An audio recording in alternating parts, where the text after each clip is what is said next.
Samuel Ramani is Associate Fellow at the Royal United Services Institute think tank. Thanks for joining us here on France 24. Pleasure. Thanks. It's great to be here.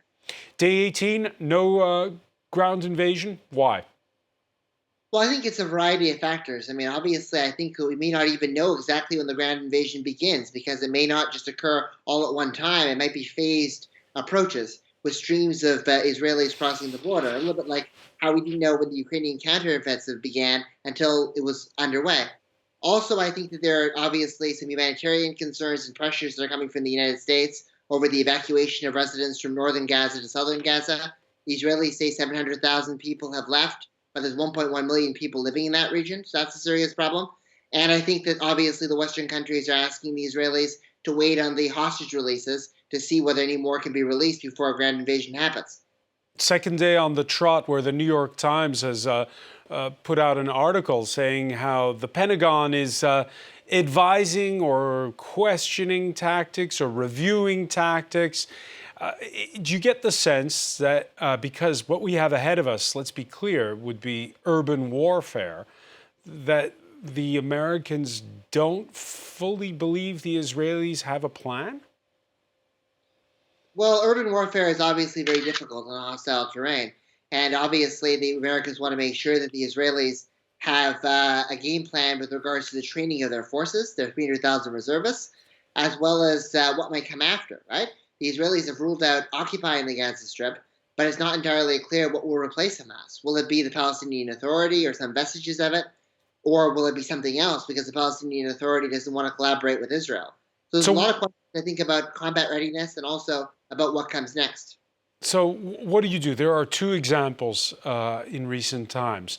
One was the counterinsurgency the U.S. did in the Iraqi city of Fallujah, going house to house. It was difficult, it was costly.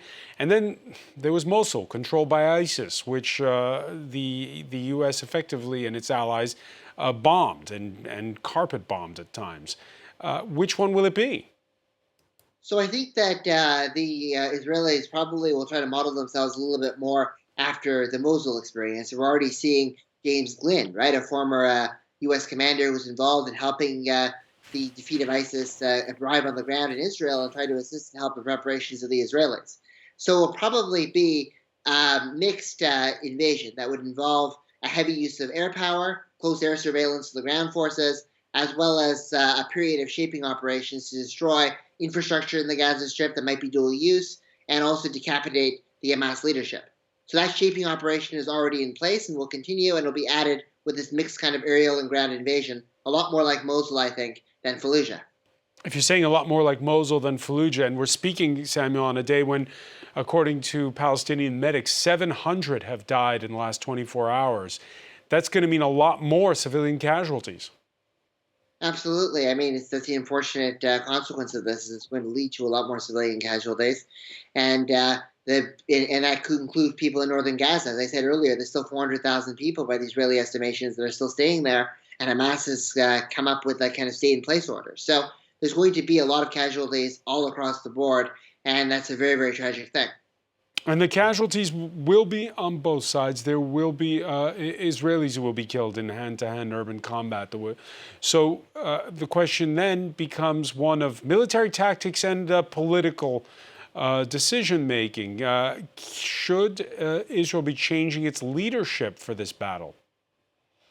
Well, I think that basically there's a low level of confidence in the leadership of Benjamin Netanyahu, and we see that in opinion polls that came out. There was one yesterday, I believe, showed Netanyahu with about 32% of Israelis being confident in him, whereas about three-quarters of Israelis are confident in the performance of the Israeli Defense Forces, as well as in Israel's ability to prevail over Hamas in Gaza, even in the event of a protracted, difficult urban battle. And there's a lot of confidence then in the military leadership, not so much in the political leadership. It was important, obviously, for Netanyahu to bring in other figures into the coalition, like Benny Gantz, who right now, by almost 2-to-1 margin, is more trusted and respected by many Israelis than Netanyahu is. So I don't think that there's a wholesale mistrust of the military leadership or the leadership in general. I think it's just a personal frustration with Netanyahu and the belief that he could have done much more to have prevented what happened on October 7th. And his eye was off the ball. He was focused on the West Bank and this tragedy happened. We heard that freed hostage talking about that web of tunnels. Could that just be the objective, getting rid of the tunnels and then going back to the way it was before? Well, I think that obviously that's going to be a significant part of any operation to dismantle Hamas's leadership, because Hamas uses those tunnels not only to store personnel but also to store arms caches and rocket caches that it could later use against Israeli cities. Hezbollah did exactly the same thing during the war in 2006. They had large numbers of rockets and missiles hidden in those tunnels, and those tunnels were designed based on the tunnels that North Korea has on the border with South Korea, actually with North Korean training. So I think that the tunnels and the use of bunker buster bombs are going to be a major part of this operation, but not the whole thing, because obviously there's a lot of above ground infrastructure where the Hamas leadership resides and where Hamas militants are located that also will need to be dealt with. Samuel Ramani, one final question. We have already 2 U.S. aircraft carriers in the region. Are we making too much of the fact that it's Israel waiting for the moment to launch this offensive, or is it just waiting for the Americans to be fully in the region with all of their preparations? Well, I think that that's definitely a part of Israel's calculations, because obviously Israel can't go in with this whole massive reservists into the Gaza Strip all at once without considering the fact that there could be a regional war happening, right? We're seeing an uptick in Iranian attacks on U.S. facilities in Syria and Iraq from Iraqi proxies. I mean, that's not entirely new. There were 80 of the attacks against U.S. targets during the first 2 years of the Biden administration, but that's increasing, and there's also a problem in Lebanon.